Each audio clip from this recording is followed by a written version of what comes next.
అది అది కేసీఆర్ గారు అదే అదేనండి విజయ్ గారు ఇక్కడ చెప్పేది కూడా అదే, ఇక్కడ చెప్తుంది కూడా ఇటు బీజేపీ కానీ కాంగ్రెస్ సంబంధించిన పార్టీ కూడా చెప్తుంది అదే. అదే ఏదైనా సరే ఘనం అనేటప్పటికీ, ఏదైనా సాధింపనేటప్పటికీ, ఏదైనా దానికి సంబంధించినటువంటి గొప్పలు వచ్చేటప్పటికి కేసీఆర్ ఘనమంతా నాదంటున్నారు. మళ్ళీ అక్కడ జరిగినటువంటి ఏదైతే మీరు చెప్పినట్టుగానే పొరపాట్లు జరుగుతాయి, కొద్ది గొప్ప కట్టడాల్లో మార్పులు జరుగుతాయి, కొద్ది గొప్ప అవినీతి జరిగిద్ది అన్నప్పుడు అది మొత్తం అధికారుల మీదనో లేకపోతే అక్కడ ఉన్నటువంటి యంత్రాంగం మీదనో నెట్టడం అనేది ఎంతవరకు సబబు అనేది వాళ్ళ వాదన కూడా. సరే అండి, ఈసారి మీ దగ్గరకు వస్తాను, మళ్ళీ మీకు టైం ఇస్తానండి. వెంకటరెడ్డి గారు మీరు చెప్పండి, గతంలో బీఆర్ఎస్ పార్టీలో ఉన్నటువంటి ఈటెల రాజేందర్ అప్పుడు ఆర్థిక మంత్రిగా ఉన్నారు, ఇప్పుడు ప్రస్తుతం మీ పార్టీలో ఉన్నారు. మీరు అప్పట్లో ఈటెల రాజేందర్ ఏదైతే గతంలో just 2 days back PC Ghosh ముందు సంబంధించి మాట్లాడిన మాటలు, ఈటెల రాజేందర్ బయటకు వచ్చి మాట్లాడిన మాటలు చూస్తే మీ పార్టీకి సంబంధించినటువంటి కొంతమంది నాయకులే కొందరు ఏదైతే ఈటెల రాజేందర్ సంబంధించి కొన్ని కామెంట్స్ చేశారంటూ బహిరంగతంగానే ఈటెల రాజేందరే బయటపడటం జరిగింది. ఎందుకు ఈ వర్గాలు ఏంది, నిజంగానే ఈటెల రాజేందర్ అవినీతి చేసి ఉంటారా, అవినీతి చేసినటువంటి నాయకులు మీ పార్టీలో ఉన్నారా అంటే ఏమంటారు? క్లారిటీగా చెప్పారు. మొన్న ఏదైతే కమిషన్ కి మాజీ మంత్రి వర్యులు ఈటెల రాజేందర్ గారు మెంబర్ ఆఫ్ పార్లమెంట్ ఎవరైతే హాజరయ్యారో క్లియర్ గా చెప్పారు. ఏం చెప్పారు, ఇప్పుడు అది ఆ రోజు డిజైన్ మార్పులు కానీ లేకపోతే ప్రాణహిత చేవల నుంచి లొకేషన్ మార్పులు కానీ ఇవన్నీ కూడా ఎక్స్పర్ట్ కమిటీ, సైంటిఫిక్ కమిటీ, తర్వాత సబ్ కమిటీ ఏదైతే క్యాబినెట్ సబ్ కమిటీ వేశారో ఆ క్యాబినెట్ సబ్ కమిటీలో ఎవరెవరు ఉన్నారు, హరీష్ రావు గారు ఉన్నారు, తుమ్మల నాగేశ్వరరావు గారు ఉన్నారు, తర్వాత ఈటెల రాజేందర్ గారు ఉన్నారు. ఒకటే క్లియర్ గా చెప్పారు, కాళేశ్వరం మీద ఒక కమిషన్ వేశారు, కార్పొరేషన్ వేశారు. ఆ కార్పొరేషన్ ఎక్కడ దేని కింద పనిచేస్తుందంటే ఇరిగేషన్ డిపార్ట్మెంట్ కింద పనిచేస్తుంది. అకౌంట్స్ ఎవరు చూస్తారంటే ఇరిగేషన్ డిపార్ట్మెంట్ లో ఎవరైతే ఉన్నారో చేస్తారు. ఆర్థిక మంత్రిగా మాకు సంబంధం ఉండదు. టోటల్ గా ఏదైతే కార్పొరేషన్ కింద నిధులు తీసుకొచ్చారో కార్పొరేషన్ ని అడ్డం పెట్టుకొని మరి వేల కోట్లు లోన్లు తీసుకొచ్చిర్రో, అప్పులు తీసుకొచ్చిర్రో, వాళ్ళు ఏ విధంగా మార్టిగేజ్ పెట్టడం కానీ లేకపోతే ఏ విధంగా కడతారని చెప్పారో వాళ్ళే చూసుకుంటారు తప్పితే నాకు దీనికి సంబంధం లేదు. టోటల్ గా క్యాబినెట్ అంతా కూడా అప్రూవల్ వచ్చిన తర్వాతనే ముఖ్యమంత్రి గారు డిసిషన్ తీసుకున్నారు. ముఖ్యమంత్రిగా కేసీఆర్ గారు డిసిషన్ తీసుకున్నారు తప్పితే దానికి నాకు సంబంధం లేదు. ఇరిగేషన్ శాఖ కానీ తర్వాత వారికి కానీ సంబంధం ఉంటుందని క్లియర్ గా చెప్పారు. అదే క్లారిటీ ఈ రోజు ఏమంటున్నారంటే హరీష్ రావు గారు వచ్చినా కేసీఆర్ గారు వచ్చినా కూడా నాకు తెలిసినంత వరకు హరీష్ రావు గారు ఏం చెప్పారు బయట వచ్చి, ఎట్టి పరిస్థితుల్లో ఈ బాధ్యత అంతా కూడా ఇంజనీర్స్ తీసుకోవాలి, ఇంజనీర్స్ బాధ్యత తప్పితే మాది ఏమి లేదు, మేము చెప్పినట్టుగా ఏం నడవలేదు అన్నట్టుగా వారు చెప్తా ఉన్నారు. అదంతా జరగదు అక్కడ. డెఫినెట్ గా వీళ్ళు బాధ్యత తీసుకొని వీళ్ళే సూపర్వైజ్ చేశారు కదా, ఎక్కడ మార్చాలి, ఎక్కడ ఏ ఇంజనీర్స్ పెట్టాలి, కర్త కర్మ క్రియ మేమే అని చెప్పి ఆ టైంలో చెప్పారు కదా కేసీఆర్ గారు కానీ మిగతా వాళ్ళు కానీ. సో అలాంటిది అక్కడ లోటుపాట్లు ఉన్నాయి, లోపాలు మరి బయటకు వచ్చినప్పుడు అది మాది కాదు ఇంజనీర్స్ అని చెప్తా ఉన్నాను. మళ్ళీ వీళ్ళే ఏం చెప్పారు, ఇదే కాళేశ్వరం ప్రాజెక్టు గురించి ప్రపంచమంతా కూడా మరి బీబీసీలో కానీ మిగతా ఛానల్ కానీ ప్రచారం చేసుకున్నది వీళ్ళే, మేమే కట్టినాం మేమే చేసినాం అని చెప్పి. రెండవది పాయింట్ ఏంటంటే ఈ కాళేశ్వరం ప్రాజెక్ట్ అనేది థర్డ్ ఆప్షన్ గానే ఉంది ఇప్పుడు కూడా. ఏం చెప్పారు మన హరీష్ రావు గారు కానీ మిగతా వాళ్ళు ఏం చెప్తున్నారు, ఒకటి ఏదైతే నీళ్లు ఎస్ఆర్ఎస్పిలో వాటర్ సఫిషియెంట్ గా ఉంటే దాని నుంచి గ్రావిటీ ద్వారా మిడ్ మానేర్ కానీ మిగతా కొండపోచమ్మ కానీ మల్లన్న సాగర్ కానీ మిగతా ప్రాజెక్టులకు వాటర్ వస్తుంది. రెండో ఆప్షన్ ఏంది, ఏదైతే ఎల్లంపల్లి రిజర్వాయర్ లో వాటర్ ఉంటే అది అక్కడి నుంచి మళ్ళా గ్రావిటీ ద్వారా వస్తుంది అని చెప్పి అది చెప్పారు. మూడో ఆప్షన్ ఒకవేళ ఎస్ఆర్ఎస్పి కానీ తర్వాత ఎల్లంపల్లిలో వాటర్ లేకపోతేనే అప్పుడు మేడిగడ్డ నుంచి లిఫ్ట్ చేసేసి అక్కడి నుంచి వాటర్ వచ్చే అవకాశాలు ఉంటాయి కదా, తప్పితే దాన్ని థర్డ్ ఆప్షన్ గాను వాడుకోవచ్చు అని చెప్పి క్లారిటీ ఇస్తా ఉన్నారు. అందుకే మొన్న చూడండి యాసంగి సీజన్ లో 75 లక్షల మెట్రిక్ టన్నుల ధాన్యము కాళేశ్వరం వాటర్ లేకుండానే మరి ధాన్యం పండిందంటే ఒక్కసారి ఆలోచించవచ్చు ఏ విధంగా మరి. ఎందుకంటే సఫిషియెంట్ గా వాటర్ ఉంది, ఈ రెండు ప్రాజెక్టులు వాటర్ ఉంది కాబట్టి మేడిగడ్డ వాడాల్సిన అవసరం లేకుండా మరి దీన్ని ధాన్యం పండింది. నేనేమంటున్నానంటే ప్రాణహిత చేవేల దగ్గర కడితే 36,000 కోట్ల రూపాయలతోటి కంప్లీట్గా అయిపోయేది, ఎల్లంపల్లికి ఎత్తిపోస్తే అక్కడి నుంచి గ్రావిటీ వచ్చేది.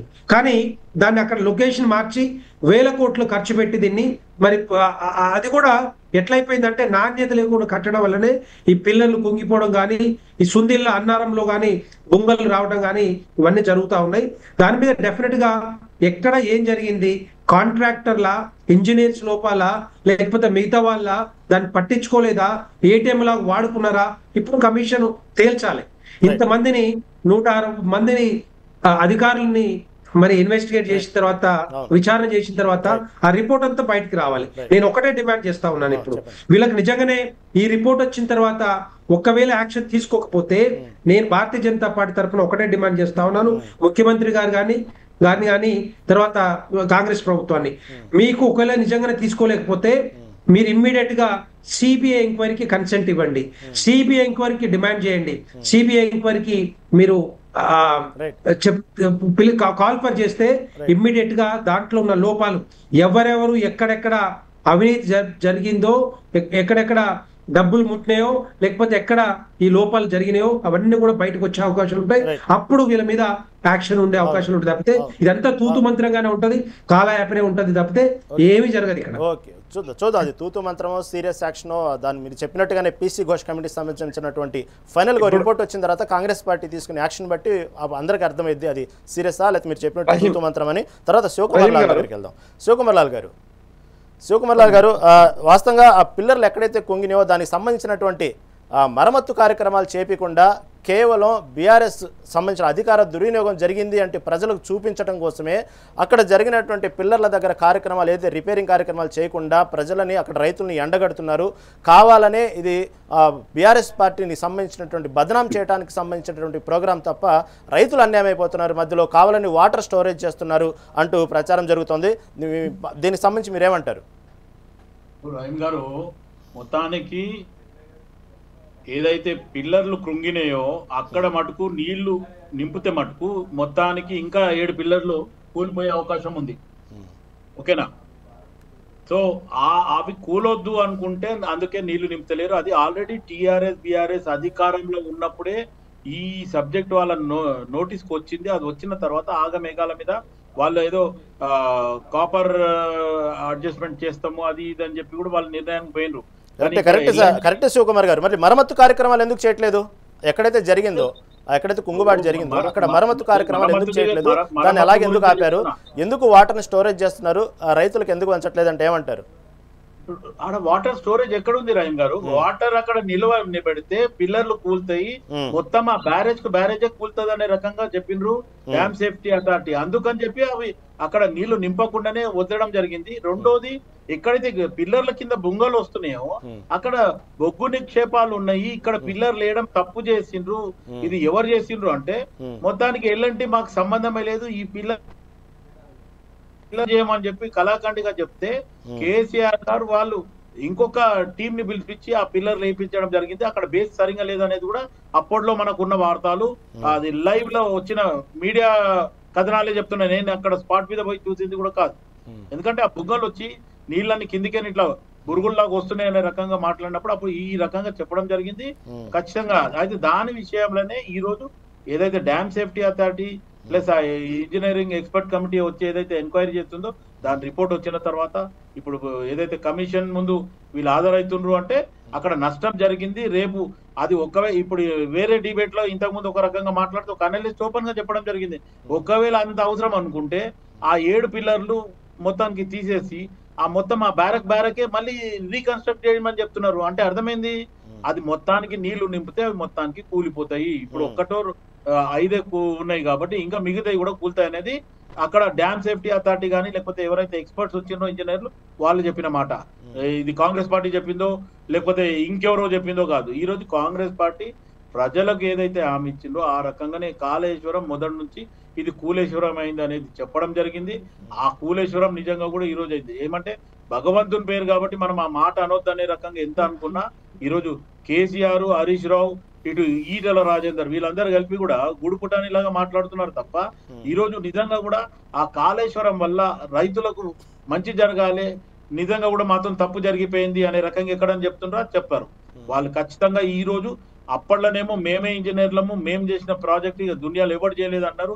కిందికెని కాళ్ళ నుంచి గంగమ్మని పైకి తీసుకొచ్చి తలకు పోస్తున్నారు అనే రకంగా కూడా మాట్లాడిండ్రు. ఈరోజు బాహుబలి మోటార్స్ రిపేర్ చేయలేని పరిస్థితిలో ఇప్పుడు ఆల్మోస్ట్ ఆల్ కాంగ్రెస్ పార్టీ వచ్చి 18 నెలలు అవుతుంది. అంతకుముందు 6 నెలలు ఏడాది ముందు అది మొత్తానికి బాహుబలి మోటార్స్ కూడా లోపలనేవి అవి ఇప్పటి వరకు కూడా రిపేర్ కావాలి. అంటే వీళ్ళు చెప్పేది చాలా గొప్పగా చెప్పిండ్రు, గొప్పగా చేసిండ్రు. ఇప్పుడు ఇంతకుముందు వెంకటరెడ్డి గారు చెప్పినట్టు ఏమంటూ బీసీసీ న్యూస్ లో చెప్పిండ్రు అంటుడు బీబీసీలా. నేను ఇంకొక మాట చెప్తా, డిస్కవరీ ఛానల్లా వీళ్ళు దాన్ని అడ్వర్టైజ్మెంట్ చేసుకుంటారు. డిస్కవరీలో అడ్వర్టైజ్ చేసుకుంటే డిస్కవరీ ఛానల్లో ఈ రోజు కాళేశ్వరం గురించి లేదు, ఇమీడియట్ గా డిలీట్ చేసేసిండ్రు. అంటే కాళేశ్వరం ఏదైతే మాకు డిస్కవరీలో మేము చూపించింది తప్పు అనేది వాళ్ళకి నిర్ధారణ అయింది కాబట్టి ఖచ్చితంగా వాళ్ళు ఇమీడియట్ గా డిస్కవరీ ఛానళ్ళకి కాళేశ్వరం గురించి తీసేసారు. మీరు కావాలిస్తే ఇప్పుడు మన లైవ్ లో కూడా మీరు మాట్లాడితే యూట్యూబ్ లో కొట్టి డిస్కవరీలో కాళేశ్వరం గురించి ఉందా చూడండి. సరే మాట్లాడదాం, దాని గురించి మాట్లాడదాం.